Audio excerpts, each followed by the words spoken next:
गरीबी और दुखदायक बुढ़ापा की प्रेरणादायक कहानी। एक गांव में गरीब आदमी रहता था। वह बहुत गरीब था। वह मेहनत और मजदूरी कर अपना गुजारा करता था। लोगों के घरों और खेतों में काम करता था। तब जाकर कहीं उस आदमी को 4 पैसे मिलते थे, जिससे वह घर में बच्चों के लिए खाने का सामान लेकर आता था। लेकिन उससे उसके बच्चों की ज़रूरत पूरी नहीं होती थी। वह आदमी सोचता था कि मुझे और मेहनत की ज़रूरत है। मैं और मेहनत करूँगा तो ज़्यादा पैसे आएंगे। वह आदमी दिन भर खेतों में काम करता और रात में रिक्शा चलाता।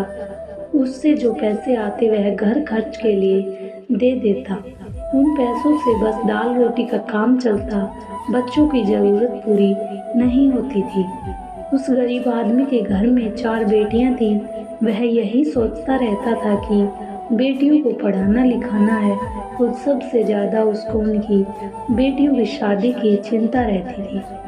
वह सोचता था कि मैं तो गरीब हूँ, मेरे पास इनको पढ़ाने के पैसे भी नहीं हैं, और न इनकी शादी के मैं कैसे करूँगा।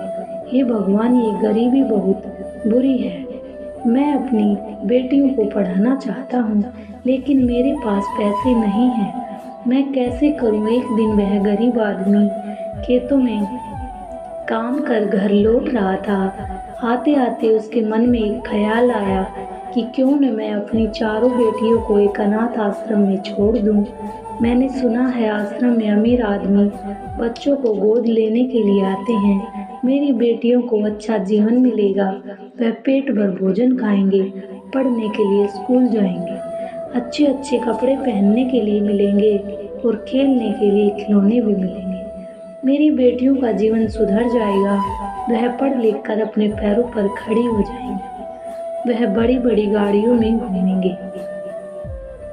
उनके पास रहने के लिए अच्छा और बड़ा घर होगा। कुछ समय के लिए भूल गया था कि उसको 4 बेटियों के अलावा बुढ़ापे का सहारा कोई नहीं है। 4 बेटियों के जन्म के बाद उसकी पत्नी का देहांत हो गया था। उसने अकेले ही अपनी 4 बेटियों को पाला था। वह आदमी अकेलेपन को देखकर घबरा जाता है और अपनी 4 बेटियों को अनाथ आश्रम में छोड़ने का ख्याल अपने मन से निकाल देता है और घर चला जाता है। जब उसकी बड़ी बेटी 6 साल की हो चुकी थी, एक दिन वह आदमी काम से घर लौट रहा था तो रास्ते में उसे एक आदमी मिला। उससे उसकी बेटियों के बारे में पूछा। उस आदमी ने बताया कि बड़ी बेटी 6 साल की हो चुकी है।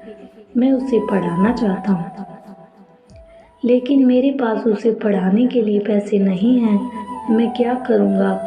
तब दूसरे आदमी ने उसे समझाया कि चिंता मत करो भाई, आप अपनी बेटियों को एक सरकारी संस्था का स्कूल है, आप अपनी बेटियों को वहाँ पर पढ़ा सकते हो।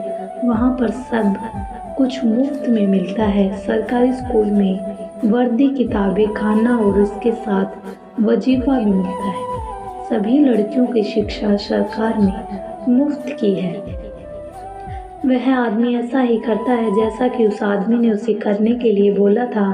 कुछ समय के बाद उसकी 4 बेटियां बड़ी हो गई और पढ़ लिख कर अपने पैरों पर खड़ी हो गई। लेकिन वह आदमी बूढ़ा हो गया। उसे डर था कि 4 बेटियों की शादी के बाद मैं अकेला रह जाऊंगा। बुढ़ापे में मेरा ख्याल कौन रखेगा। मेरी पत्नी भी मर चुकी है और मेरा तो कोई बेटा भी नहीं है कि बुढ़ापे में मेरी देखभाल कर सके। बेटी तो पराया धन है। लेकिन दूसरी तरफ वह यह भी कहता था कि जिस घर में बेटी नहीं, उस घर का आंगन सोना। जिस घर में बेटी हो, उस घर में खुशहाली हो। 4 बेटियों की शादी के बाद वह आदमी अकेला पड़ जाता है। बुढ़ापा सताने लगता है। वह आदमी सोच में पड़ जाता है कि अब मैं बूढ़ा हो गया हूँ, अब मेरी देखभाल के लिए मेरे पास कोई नहीं है। धीरे धीरे वह आदमी बीमार होने लगता है और उसे चिंता सताने लगी। एक तो मैं गरीब हूँ, ऊपर से दुखदाई बुढ़ापा है। भगवान, मेरे जीवन की नैया कैसे पार होगी।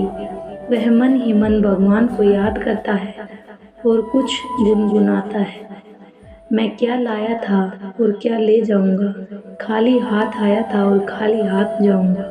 कुछ समय बीत जाने के बाद वह बूढ़ा आदमी बहुत बीमार हो जाता है। उसके पास पानी पिलाने वाला भी कोई नहीं होता। उसके चारों ओर मक्खियां भिनभिनाती थी। सब उसे देखकर उससे दूर चले जाते। आसपास वाले लोग उसे बूढ़े आदमी से घिन करते। तब उस बूढ़े आदमी ने अपनी चारों बेटियों को संदेशा भिजवाया, मैं बहुत बीमार हूँ, मेरी देखभाल करने के लिए मेरे पास कोई नहीं है। तब उसकी चारों बेटियों ने मिलकर एक फैसला किया, क्यों ना पिताजी को 6-6 महीने के लिए हम सब रखें। इससे पिताजी ठीक भी हो जाएंगे और उनका अकेलापन महसूस नहीं होगा। पहले बड़ी बहन पिताजी को रखेगी। ऐसे करके उस बूढ़े आदमी का बुढ़ापा भी अच्छा हो गया, वह ठीक भी हो गया, उसे अकेला भी नहीं रहना पड़ा। किसने कहा कि बेटी पराया धन है? नहीं, बेटी भी बेटा बन सकती है, बेटी भी बूढ़े और बीमार को संभाल सकती है। इस कहानी से हमें 2 शिक्षाएं मिलती हैं। बेटियां भी बेटों के समान होती हैं, उन्हें पराया धन नहीं समझना चाहिए। गरीबी आदमी को लाचार और बूढ़ा बना देती है। अगर आपको हमारी यह वीडियो अच्छी लगी हो तो प्लीज़ वीडियो को लाइक और चैनल को सब्सक्राइब करें। धन्यवाद।